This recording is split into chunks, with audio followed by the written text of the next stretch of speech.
Hi hello नमस्कार. मी दर्शना तांबोळी. राजश्री मराठीमध्ये तुमच्या सगळ्यांचं स्वागत. आता वेळ झाली या सिनेमाच्या कास्टबरोबर आपण गप्पा मारली. आता कॅप्टन ऑफ द शिप आपल्याबरोबर आहेत, म्हणजेच दिग्दर्शक अनंत महादेवन. आणि फार सुंदर टॅगलाईन लिहिली आहे त्यांनी या चित्रपटाची. If you want a happy ending you must know where to end your story. हे फारच कमाल आहे. How relatable it is for you? बहुत ज़रूरी है एज अ फिल्म मेकर. जब हम स्क्रिप्ट्स भी लिखते हैं तो हमें पता चलना चाहिए कि कहाँ उस स्क्रिप्ट को ख़त्म करें और किस क्लाइमैक्स पे ख़त्म करें. और हमेशा ऑडियंस चाहती है कि एक हैप्पी एंडिंग, सब खुशी मंगल खुशल मंगल हो.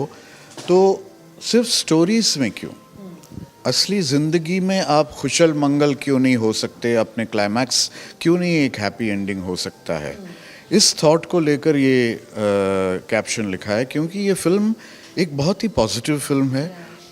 ये फिल्म आपको आप जानकर आपको ताज्जुब होगा कि एक बहुत ही फ़नी फिल्म है, बहुत मज़ेदार फिल्म है. क्योंकि मौत को लेकर हम हमेशा हंसते हैं, हम रोते नहीं हैं.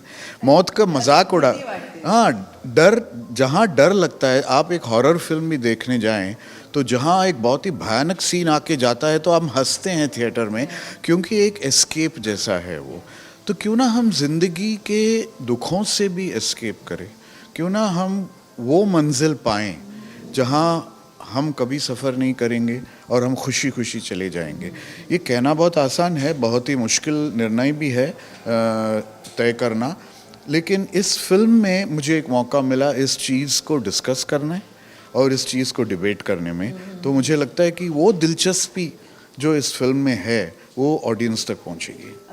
सर, इथे तुम्हाला विचारायला आवडेल, आता आपण बघतोय तर वुमन सेंट्रिक सिनेमे येत आहेत किंवा ऐतिहासिक येत आहेत, पौराणिक येत आहेत, वेगवेगळ्या धाटणीचे चित्रपट आता येत आहेत. पण इच्छा मरणासारखा विषय तो सुद्धा एका वेगळ्या पद्धतीने तुम्ही या चित्रपटामध्ये मांडला आहे. हाच सांगावा आपल्या चित्रपटातनं, असं कधी आणि का वाटलं आणि कधी सुरुवात झाली आहे सगळे? ना, हे वेगळं आहे because it is not about passive euthanasia, it's about active euthanasia. इस इश्यू को आज तक सिनेमा में किसी ने डिस्कस नहीं किया है. पैसिव यूथनेसिया वो होता है जब आप वेंटिलेटर पे हो या सफ़र कर रहे हो या कोमा में हो, तो एक तरह से एक लॉ पास हुआ है कि the court allows you to kill the person, mercy killing जिसके बोलते हैं. लेकिन एक्टिव यूथनेसिया आज तक किसी ने सोचा नहीं है, या बहुत कम लोग दुनिया में लोगों ने सोचा है कि हम उस वक्त क्यों नहीं चले जाएं जब हम बिल्कुल तंदुरुस्त हैं, जब हमारी कोई ये नहीं है, no debts, no loans, no relatives, no nothing. अभी इस वक्त जाने के लिए बिल्कुल सही है. तो क्यों ना हम उसके बारे में सोचें. तो ये इसीलिए बहुत अलग है ये पिक्चर, क्योंकि ये एक्टिव यूथनेसिया पर है. आणि अशा चित्रपटांना ना निर्मात्यांची, प्रोड्युसरची साथ असणं सुद्धा खूप गरजेचं असतं.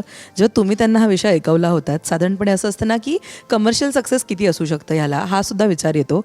कोणाकोणाचा सपोर्ट मिळाला आहे तुम्हाला? डेफिनेटली प्रोड्यूसर दिनेश बंसल साहब, जिन्होंने जब पहली रीडिंग की हमने की तो एकदम चुप हो गए, वो रिएक्ट नहीं कर पाए, क्योंकि इट वॉज सो इमोशनल. वो और उनकी बीवी कल्पना जी दोनों ने सुनाए और एकदम एक तरह से आंखों में एक नमी थी. और that was the genuine reaction, क्योंकि उनके ऊपर उस वक्त कोई मजबूरी नहीं थी कि ये फिल्म बनाए. तो वो ये नहीं कह सकते कि मेरी फिल्म है इसीलिए मैंने ऐसा रिएक्ट किया. उस वक्त उन्होंने डिसीजन लिया कि मैं ये फिल्म बनाऊंगा. और ऑडियंस को भी मेरे ख्याल से इससे एक अलग एक्सपीरियंस मिलेगा, एक अलग इमोशनल एक्सपीरियंस, एक अलग सिनेमैटिक एक्सपीरियंस, एक अलग मज़ेदार एक्सपीरियंस. जैसे मैंने कहा, एक डार्क कॉमेडी है एक तरह से, तो उसको पैलेटेबल करना, इतनी मुश्किल सब्जेक्ट को पैलेटेबल करना और रियलिस्टिक तरीके में करना. I think both Dilip ji and Rohini ji ने जिस तरीके का केमिस्ट्री उन दोनों में है, ऐसा लगता है कि वो एक्चुअली वाकई ये जी रहे हैं, उनकी ज़िंदगी में ये हो रहा है और हम इस चीज़ को डिस्कस कर रहे हैं. सो मुझे बहुत सपोर्ट मिला from my actors and from my producer. Writing पर्स्पेक्टिव्हनी मला विचारायला आवडेल इकडे. लाईक यू सेड, खूप इमोशनल एक राईड असेल इमोशन्सची हा चित्रपट. म्हणजे ॲज अ डिरेक्टर म्हणा किंवा ॲज अ रायटर म्हणा, कोणती गोष्ट सगळ्यात चॅलेंजिंग होती? आता वेळ झाली या स्क्रिप्टबद्दल. Definitely as a writer, because in this script को to put together this kind of script और इतना रिसर्च करना, क्योंकि we took case studies from all over the world, पूरी दुनिया से केस स्टडीज़ लिए, जब जापान से लेके अमेरिका से, Canada, California, Switzerland and even Kerala, यहाँ तक हम लोगों ने जो केस स्टडीज लिया वो सबको एक तरह से कलेक्टिवली दोनों के बीच में कपल में हमने समोया है। और राइटिंग और इसलिए मुश्किल था क्योंकि मैंने डायलॉग्स अंग्रेज़ी में लिखे और हमारे राइटर जो है महेंद्र पाटिल, उन्होंने, मुझे लगा कि ये कभी कभी अंग्रेज़ी में सब कुछ बहुत अच्छा लगता है लिखने में, यू नो। हाँ, तो ये मराठी में कैसे अडेप्ट होगा, ट्रांसलेट नहीं, अडेप्ट होगा। और महेंद्र ने बहुत अच्छा काम किया है। और I was lucky to get a writer who could see my point of view, you know, तो वो बहुत अच्छा था। तो राइटिंग के बाद everything falls into place, casting हो या ऑफ कोर्स प्रोड्यूसर कौन होगा, that is the biggest question, you know, because ऐसे सब्जेक्ट्स को सपोर्ट करने में बहुत ना के बराबर हैं हमारे इंडस्ट्री में। सब लोग, जैसे आपने बहुत सही कहा कि रिटर्न ऑफ इन्वेस्टमेंट क्या है, इसमें कमर्शियल एलिमेंट्स क्या हैं। मैं तो समझता हूँ कि इस तरीके की फिल्म अगर हम ऑडियंस को एजुकेट करें एक तरीके के सिनेमा में जो अभी तक उन्होंने एक्सपीरियंस नहीं किया है, तो अगर ये फिल्म चल गई तो क्या इसको आप कमर्शियल सक्सेस कहेंगे? मैं तो कहूँगा it's a cinematic success. Dilip काका आपल्याला दिसत आहेत आणि रोहिणी मावशी आपल्याला दिसणार आहेत या सिनेमामध्ये. जेव्हा तुम्ही त्यांना स्क्रिप्ट ऐकवली किंवा ठरलं की हेच असणार आपल्या चित्रपटामध्ये, त्यांचे फर्स्ट एक्सप्रेशन्स काय होते, तो एक्सपिरियन्स? मैं ज़्यादा नर्वस था क्योंकि मैं चाहता था कि कैसे भी करके हाँ बुलवाएं इनसे, क्योंकि बहुत ज़रूरी था, क्योंकि मैं किसी और को मैं इस फिल्म में कास्ट नहीं कर सकता था. Dilip ji was very kind. उन्होंने फ़ोन पे कहा कि मैं आपके साथ काम करना चाहता हूँ. तो मैंने सोचा कि I hope my script lives up to that expectation. तो उन्होंने स्क्रिप्ट पढ़ा, उन्होंने 2 घंटे मेरे साथ बैठ के पुणे में डिस्कशंस किए, नोट्स बनाए थे उन्होंने, जैसे स्कूल बॉयज़ नोट्स बनाते हैं वैसे नोट्स बनाए थे. हमने वीडियो देखा, वो अभी भी लिखी, अभी भी वो स्क्रिप्ट है जिसमें सारी चीज़ें लिखी हुई हैं.